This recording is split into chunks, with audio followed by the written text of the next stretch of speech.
tămâie, cedru, rozmarin și mentă. Folosește în primul rând tămâia ca ulei anti-aging și regenerare. În timp ce ne îngrijim scalpul și podoaba capilară, tămâia susține sănătatea creierului și memoria. Și ghici ce? În timp ce masezi scalpul, obții un detox puternic mental, înlăturând toate tulburările mentale.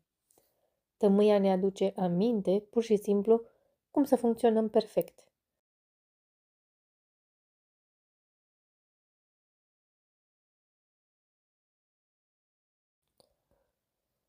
Cedrul.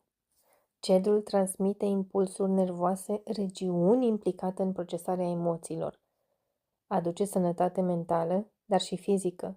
Masează seara scalpul cu cedru și vei obține cele mai bune proprietăți sedative naturale, uitând de insomnie.